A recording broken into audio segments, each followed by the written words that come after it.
हर हर महादेव दोस्तों, आप सभी का संजीव ट्रैवल ब्लॉग में फिर से स्वागत है। लेकर आ चुके हैं केदारनाथ यात्रा का लेटेस्ट अपडेट और आज है 3 जून। जो भी श्रद्धालु आने वाले दिनों में केदारनाथ यात्रा करने का प्लान कर रहे हैं तो वही उनके लिए बहुत बड़ी खुशखबरी है, क्योंकि दर्शन में केवल 1 या 2 घंटे का ही समय लग रहा है। मौसम कैसा है, श्रद्धालु की संख्या कितनी है, आने वाले दिनों में कैसे स्थिति रहने वाली है, जो श्रद्धालु आने वाले दिनों में आ रहे हैं उनके लिए बहुत बड़ी अपडेट हम लेकर आ चुके हैं। अगर आपने अभी तक हमारा चैनल सब्सक्राइब नहीं किया तो भाई प्लीज़ हमारे चैनल को जरूर सब्सक्राइब कर दें, बेल आइकन घंटी दबा दें, जिससे आपको नई नई जानकारी प्राप्त होती रहे। आज है 3 जून और जो भी श्रद्धालु आने वाले दिनों में प्लान कर रहे हैं उनके लिए बहुत बड़ी खुशखबरी है, जो कि मैं आपको बीच में बताने वाला हूँ। देखो, आप सभी को पता है कि केदारनाथ में कम से कम 15-20 दिन से कितनी भीड़ थी। इतनी भीड़ थी कि पैर रखने को जगह नहीं थी, लगातार हादसे होने के सबसे ज़्यादा चांस थे और लगातार श्रद्धालुओं की वहाँ पर मौत भी हो रही थी। फिर उसके बाद में मौसम लगातार बेकार हो रहा था, लगातार बारिश हो रही थी, लगातार 2 बार सोनप्रयाग में लैंडस्लाइड हुई, जिसकी वजह से 2 यात्रियों की वहाँ पर मौत भी हुई। लेकिन 1 जून से वहाँ का मौसम धीरे धीरे ठीक होता जा रहा है। और कल की बात करें 2 जून की, जो मैं आपको ऑलरेडी बता चुका हूँ कि कल बहुत ना के बराबर श्रद्धालुओं की संख्या थी। जी हाँ दोस्तों, कल बहुत कम श्रद्धालुओं की संख्या थी और कल दर्शन करने में भी बहुत कम समय लग रहा था। भीड़ भी कम थी तो दर्शन करने में समय बहुत कम लग रहा था। उसी के साथ में जो श्रद्धालुओं को पहले परेशानी आ रही थी, वो कल श्रद्धालुओं को कुछ भी परेशानी नहीं आई और कल पूरे दिन बहुत आरामदायक यात्रा चली। आज की बात करते हैं सुबह से। देखो, सुबह से ही अच्छी खासी धूप निकली हुई है। जी हाँ, सुबह से ही नीचे का जो इलाका है सोनप्रयाग, सीतापुर पार्किंग और गौरीकुंड, इधर साइड का पूरा मौसम सुबह से ही अच्छा खासा बना हुआ है। हो सकता है कि दोपहर बाद हल्की फुल्की बारिश देखने को मिले। देखो, केदारनाथ का कुछ भी गारंटी नहीं है पूरे केदार घाटी की कि कब क्या हो जाए। तो सुबह से ही अच्छा खासा मौसम बना हुआ है। हो सकता है कि दोपहर के बाद में हल्की फुल्की बारिश हो सकती है। 1 या 1.5 घंटे के लिए अगर बारिश होती है तो इससे कुछ फ़र्क नहीं पड़ता है। आज मौसम अच्छा खासा बढ़िया है, नॉर्मल है और ठंड भी बहुत कम है, गर्मी ज़्यादा है नीचे वाले इलाके में। बात की जाए कि श्रद्धालुओं की संख्या कितनी पहुँच रही है आज। देखो, कल के मुकाबले आज थोड़ी सी भीड़ है। इतनी भी भीड़ नहीं है कि आपको परेशानी हो, आपको पैर रखने में दिक्कत हो या आपको 3-3, 4-4 किलोमीटर लंबी लाइन में लगना हो। ऐसी कोई भी भीड़ नहीं है।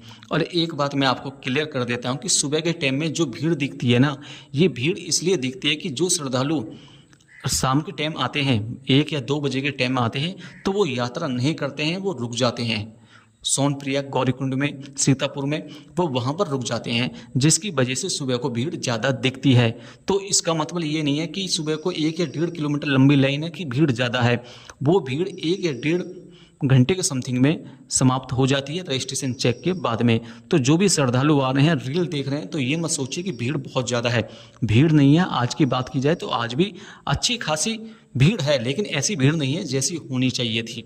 जो 15-20 दिन से लगातार भीड़ है ना, ऐसी आज श्रद्धालुओं की भीड़ बिल्कुल भी नहीं है। अगर आप यात्रा करने वाले हैं आने वाले दिनों में 15 तारीख तक, तो आप आराम से यात्रा कर सकते हैं। आपको घबराने की बिल्कुल भी ज़रूरत नहीं है। इसके बाद बात करते हैं रजिस्ट्रेशन की। कंटिन्यू रजिस्ट्रेशन चेक हो रहे हैं, बिना रजिस्ट्रेशन के यात्रा बिल्कुल भी ना करें। अगर आपके पास रजिस्ट्रेशन नहीं है, अगर आप हरिद्वार या ऋषिकेश में अपना रजिस्ट्रेशन करा रहे हैं, वहाँ पर टाइम लग रहा है और आपको फैमिली के साथ आना है। अगर आप 10 लोग आ रहे हैं, 10 लोगों में से 1 या 2 लोगों के रजिस्ट्रेशन नहीं है, 5 लोगों के लिए रजिस्ट्रेशन नहीं है, तो आप सोनप्रयाग आ जाइए डायरेक्ट आधार कार्ड लेकर। और जहाँ पर आपका रजिस्ट्रेशन चेक होता है सोनप्रयाग में, वहाँ पर आप अपना आधार कार्ड दिखाती है, वहाँ पर एंट्री हो जाएगी और आप सीधे यात्रा कर सकते हैं। कोई भी बड़ी प्रॉब्लम नहीं है। रजिस्ट्रेशन कंटिन्यू करवाना है, ज़रूर करवाना है और चेक भी ज़रूर करवाना है। और लाइन आज बिल्कुल भी नहीं थी। मुश्किल से थोड़ी बहुत लाइन होगी, तो जो कि 1 घंटे में सब कुछ फाइनल हो गया और श्रद्धालु आगे की यात्रा कंटिन्यू करने लगे। बात करते हैं सोनप्रयाग से गौरीकुंड के लिए जो टैक्सी चलती हैं उनकी इस टाइम क्या स्थिति है। देखो, उनकी स्थिति इस टाइम बढ़िया है, लगातार वो सर्विस दे रहे हैं, भीड़ बिल्कुल भी नहीं है। तो यात्री आ रहे हैं, टैक्सी में आराम से बैठ रहे हैं और सीधे सोनप्रयाग से डायरेक्ट गौरीकुंड तक लगातार पहुँच रहे हैं। कोई भी श्रद्धालु पैदल नहीं जा रहा है। टैक्सी का किराया 50 रुपये है। भीड़ बिल्कुल भी नहीं है। जो भी श्रद्धालु अपना रजिस्ट्रेशन चेक करा रहे हैं, वो सीधे टैक्सी में बैठकर डायरेक्ट गौरीकुंड जा रहे हैं और गौरीकुंड से वो अपनी पैदल यात्रा कर रहे हैं। अब बात करते हैं केदारनाथ की, कि केदारनाथ का मौसम कैसा है, कितनी भीड़ है, कितना समय लग रहा है। देखो, दर्शन करने में 3 से 4 घंटे लग रहे हैं। जी हाँ दोस्तों, ये बहुत बड़ी खुशखबरी की बात है कि 3 से 4 घंटे लग रहे हैं। और जो श्रद्धालु सुबह के टाइम 3 या 4 बजे लग रहे हैं, उनको 1 घंटे से पहले ही दर्शन हो रहे हैं। आने वाले दिनों तक आपको दर्शन बहुत प्यार से होंगे, बहुत आरामदायक होंगे। लेकिन मैं आपको एक चीज़ क्लियर कर देता हूँ, अगर आपको गर्भगृह के दर्शन करने हैं तो भाई आपको सुबह ही लगना हो, क्योंकि 12 बजे तक ही दर्शन होते हैं। अगर आप 12 बजे के बाद में लाइन में लगोगे तो आपको केवल दूर से ही बाबा के श्रृंगार के दर्शन होंगे। अगर आपको शिवलिंग छूनी है, अंदर जाना है, तो भाई आपको सुबह लाइन में लगना हो, कोशिश करनी होगी 12 बजे तक आपको दर्शन हो जाएं। ठीक है, अगर आप बाई चांस 6 या 7, 8 बजे लगते हैं, जब भी आपको आराम से प्रॉपर दर्शन हो जाएंगे। मैं आपकी बात कर रहा हूँ, आने वाले दिनों में 15 तारीख के बाद में ये भीड़ और ज़्यादा बढ़ जाएगी। तो दर्शन आराम से हो रहे हैं। जो VIP श्रद्धालु हैं, जो VIP दर्शन करना चाहते हैं, अब वो दिन में दर्शन नहीं कर रहे हैं, उनको रात को ही लाइन में लगकर दर्शन करना होगा। ये बहुत बड़ी खुशखबरी की बात है। जो श्रद्धालु के साथ, क्योंकि सुबह के टाइम में VIP भी दर्शन करते थे, उसी के साथ में जो सामान्य लाइन लगती थी उसमें भी टाइम लगता था, मतलब दोनों लाइनें एक समय ही लगती थी तो टाइम बहुत ज़्यादा लगता था। तो अब ये कर दिया है कि सुबह के टाइम में 7-8 बजे तक दर्शन होंगे सामान्य लाइन वाले को, और उसके बाद में 8 बजे के बाद में VIP लाइन लगेगी और रात को VIP वालों की दर्शन होंगे। तो इसलिए ये बहुत बड़ी खुशखबरी की बात है कि जिन श्रद्धालुओं को 10 से 11 घंटे लग रहे थे, अब उनको बहुत कम समय लगेगा दर्शन करने में। बात की जाए क्या है कितने किलोमीटर की लंबी लाइन है, देखो मुश्किल से 1 या 1.5 किलोमीटर लंबी लाइन है और सुबह के टाइम में भीड़ होती है। तो जो भी श्रद्धालु एक के बाद में, जैसे अब 3 तारीख है तो आपका 4, 5, 6, 7, 10 तारीख के समथिंग या 15 तारीख के समथिंग भी आ रहे हैं, उनको यात्रा में प्रॉब्लम बिल्कुल भी नहीं होने वाली है। रेनकोट, छाता, गर्म कपड़े जरूर लेकर आएँ, ठंड बहुत ज़्यादा है, श्रद्धालुओं की संख्या बहुत कम है। जी हाँ दोस्तों, यात्रियों की संख्या बहुत कम है। 1 या 2 घंटे में यात्रियों को दर्शन आराम से हो रहे हैं। मौसम की बात की जाए, सुबह से ही अच्छी खासी धूप निकली हुई है और आप सभी को पता है कि 1 या 2 बजे के बाद में धीरे धीरे बादल आना शुरू हो जाते हैं, जिसकी वजह से मौसम बेकार हो जाता है, ठंड बहुत ज़्यादा हो जाती है, रात को -2-3 तक लगातार चला जाता है, तो जिसकी वजह से श्रद्धालु बहुत ज़्यादा बीमार होते हैं। बारिश की बात की जाए तो हल्की फुल्की बारिश आपको कभी भी देखने को मिल सकती है केदारनाथ में। जी हाँ दोस्तों, कभी भी आपको बारिश देखने को मिल सकती है। ये नहीं है कि सुबह से लगातार धूप निकल ले तो बारिश नहीं होगी, बारिश कभी भी हो सकती है। इसलिए आप अपने साथ रेनकोट, छाता जरूर लेकर जाएं। और आने वाले दिनों की बात की जाए मौसम की, तो आने वाले दिनों में मौसम साफ रहने वाला है और मौसम आने वाले दिनों में 15 तारीख के बाद में ही बिगड़ेगा, क्योंकि जून के बाद में, जून के आधे 15-20 तारीख के समथिंग में मानसून शुरू हो जाते हैं, तो उस टाइम पर आपको भीड़ बहुत कम दिखाई देगी और बारिश सबसे ज़्यादा आपको देखने को मिलेगी दोस्तों। अब बात करते हैं कि हम बिना टोकन के दर्शन कर सकते हैं। देखो, कर सकते हो, लेकिन टोकन लेना आपका बहुत ज़रूरी है, इसलिए टोकन जरूर लें, रजिस्ट्रेशन जरूर कराएं। रजिस्ट्रेशन जरूर कराने के बाद में अपना रजिस्ट्रेशन जरूर चेक कराएं, ये ज़रूर कराएं दोस्तों। जब भी आप आ रहे हो अपने साथ ज़्यादा से ज़्यादा गर्म कपड़े, रेनकोट, छाता लाएं, खाने पीने का अपने साथ सामान लेकर आएँ, दवाई गोली अपने साथ जरूर लेकर आएँ। और बात करते हैं गौरीकुंड से लेकर पैदल मार्ग की क्या स्थिति है। देखो, जो पैदल मार्ग है उसकी स्थिति जैसे पहले थी वैसे ही है, क्योंकि बारिश की वजह से, घोड़ा खच्चर की वजह से ये पूरी तरह से टूट गया है। आपको कहीं कहीं बेकार दिखेगा, लेकिन इतना भी बेकार नहीं है कि आपको चलने में फिरने में बहुत ज़्यादा परेशानी आई, ऐसा नहीं है। अगर लगातार बारिश होती तो मैं कह सकता था कि हाँ बहुत ज़्यादा रास्ते ख़राब हैं, आपको परेशानी आ सकती है, फिसलन भरे रास्ते हैं। लगातार धूप निकल रही है, बारिश बंद हो चुकी है, जिसकी वजह से जो फिसलन है वो बंद हो चुकी है।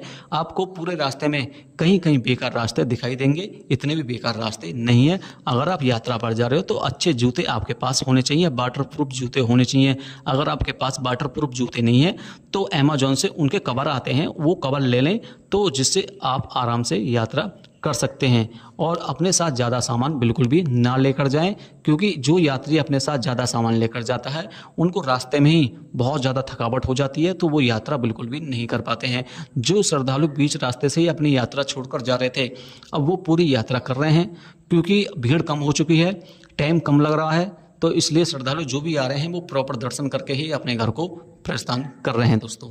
अब बात करते हैं कि हरिद्वार से लेकर सोनप्रयाग तक जो रास्ते हैं उनकी क्या कंडीशन है। देखो वो रास्ते बिल्कुल बढ़िया हैं। आपका मुश्किल से 10 या 15 किलोमीटर का जो बैच है वो आपका थोड़ा सा बेकार है, लेकिन अगर आप बारिश में आ रहे हो, मैं आपको पहले ही बता देता हूँ कि बारिश के बाद या बारिश के समय माहौल पूरी तरह से चेंज हो जाता है। देखो अब मौसम सही है तो रास्ते भी बढ़िया हैं, दर्शन भी टाइम से हो रहे हैं, तो अब दिक्कत नहीं है। तो इसलिए सबसे बड़ी दिक्कत जब होगी जब आप बारिश के टाइम पे आओगे। इस टाइम की बात की जाए तो रास्ते बढ़िया हैं, कोई प्रॉब्लम नहीं है। लगातार जो जाम है वो भी ख़त्म हो चुका है, श्रद्धालु लगातार बिना दिक्कत के सोनप्रयाग पहुंच रहे हैं। जिस टाइम बारिश पड़ेगी उस टाइम पूरे रास्ते बेकार हो जाएंगे, ट्रैफिक जाम लगेगा। जो पैदल मार्ग इस टाइम बिल्कुल सही है, जब बारिश पड़ेगी तो वो बिल्कुल पूरी तरह से बेकार हो जाएगा। कंडीशन चेंज हो जाती है मौसम के हिसाब से। इस टाइम मौसम बढ़िया है, आने वाले दिनों में मौसम भी बढ़िया रहने वाला है। और मौसम की बात की जाए तो आप सभी को पता है कि बारिश कभी भी हो सकती है। मौसम अगर आज ठीक है तो हो सकता है कि 2 या 3 घंटे बाद में मौसम पूरी तरह से चेंज हो जाए, बदल जाए। तो इसलिए रेनकोट छाता अपने साथ जरूर लेकर जाएं। अगर आपके साथ बच्चे जा रहे हैं, माता पिता जा रहे हैं, उनका ज़्यादा से ज़्यादा ध्यान रखें दोस्तों। अब बात करते हैं होटल रेस्टोरेंट की और टेंट की। देखो जो होटल हैं वो आपकी प्रॉपर खाली हैं, पहले फुल थे लेकिन अब आधे से ज़्यादा खाली हैं। और आपका 4 से 5 हज़ार रुपये में आपको रूम मिल जाएगा जिसमें 4 से 5 लोग आराम से रह सकते हैं। जो टेंट का प्राइस है वो टेंट का प्राइस आपको ऐसे ही मिलेगा 500 रुपये पर पर्सन। जब मानसून शुरू हो जाते हैं उस टाइम पर 100 या 200 रुपये में पर पर्सन आप आराम से रुक सकते हो। और GMBN के गेस्ट हाउस की बात की जाए तो वो ऑनलाइन होते हैं, तो आप ऑनलाइन अगर आपको मिल जाते हैं तो आप ऑनलाइन बुक कर लीजिए, तो आपको आराम से बहुत सारी सुविधा उसमें देखने को मिल जाती है। रेस्टोरेंट लगातार चल रहे हैं और जो रेस्टोरेंट की थाली है, जो सामान है वो आपको बहुत ज़्यादा महंगा वहाँ पर देखने को मिलेगा। कुल मिलाकर बात की जाए पूरे केदारनाथ में सोनप्रयाग से लेकर ऊपर तक स्थिति बढ़िया है, भीड़ कम है, दर्शन बढ़िया हो रहे हैं, लाइन नहीं है। आप आराम से आने वाले दिनों में यात्रा कर सकते हैं। अगर आपको हमारी ये वीडियो अच्छी लगी हो तो लाइक करें, शेयर करें। मिलते हैं नेक्स्ट वीडियो में। हर हर महादेव।